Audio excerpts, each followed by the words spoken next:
When you look at BetAngel on the one-click screen, you'll notice this little icon over here, and this is the charting icon. There are in fact two icons on BetAngel that you can use to do charting. Typically you can use the charting tab. This is the area that was used for a long period of time to look at charts on BetAngel. You can see here a price chart, the volume in that particular market, weight of money, and average volume over here. On the ladder you can see there are two icons. The icon to the left is the Betfair chart. If I click on that, you can see this is the price activity that's been going on this particular horse since this market opened, so it's been generally shortening. And you can see the implied percentage chance over here. You can auto refresh those charts at whatever interval you wish, and you can pin it to the top as well if you want to do that. This icon here, or on the one-click screen here, is the advanced charting, and as the name suggests, it's a little bit more complicated, or a little bit more advanced is the word I should use, not necessarily complicated. If I click on that, what it actually does is it spawns a chart. Because I'm using a multi-screen monitor here, I'm having to pull these across because they're appearing on a different screen. But you can see here the first difference being that it comes into a screen that allows you to change and manipulate the size and do whatever you like with it. You can also pin this to the top as well, and if you want to bring up other charts you can do so, bring up as many as you like. Generally this is why I prefer to use a multi-screen monitor, because you can actually look at several charts at once and several different screens at once. There are many options within here. If I go to any one of these, I can change the chart instantaneously and get a slightly different view on it. I'm going to use line chart last traded price. You can see I've set up a couple of things in there. You can see in this particular chart we've got the last traded price. We've also got some volatility bands running around it. But one of the beauties of the advanced charting, not only can you move it around and suit it to however you wish, you can actually custom create your own charts. And if you click on the settings editor, you can see here we've got a whole range of different options.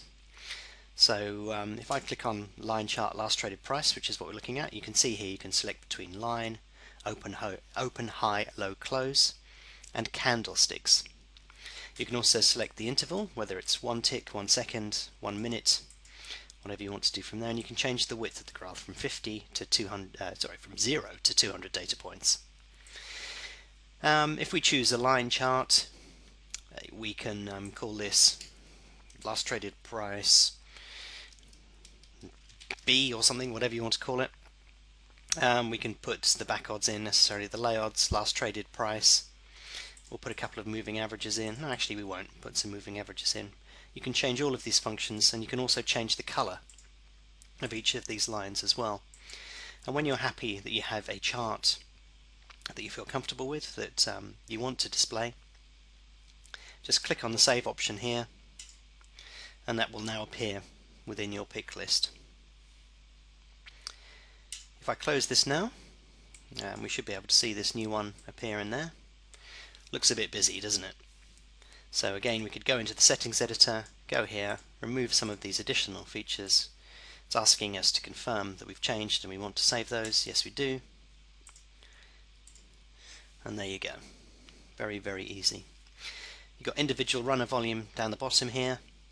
You can, I think overall, if you add in all of the different variables, you've got 500 or so different settings that you can create, from data points, moving averages, different types, whether it's last traded price, back price, lay price, all of these things.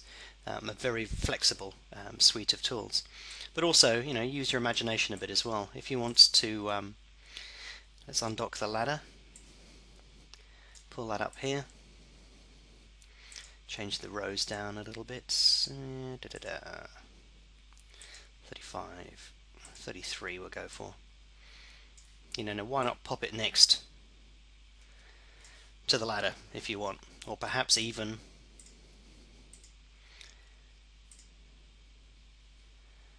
change the ladder around and put that to one side as well. So if I pull this across, make the chart absolutely whoppingly massive, and put the ladder up there. Let's pin that to the top. That's already been pinned to the top. I'll bring up a trade calculator as well, put that down the bottom.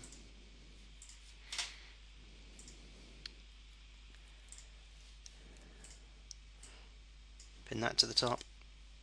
In fact, that's underpinned. Let's bring that back up. So instead we'll leave that floating, but you can see you could pretty much custom construct a trading screen that you felt was something that you're interested in looking at. So there's lots of flexibility, lots of things you can do, and because of the ability to undock and move things around, creates quite a few opportunities for you. But that's the advanced charting function. The best way to learn how to use it is to have a play around and see what settings you feel comfortable with.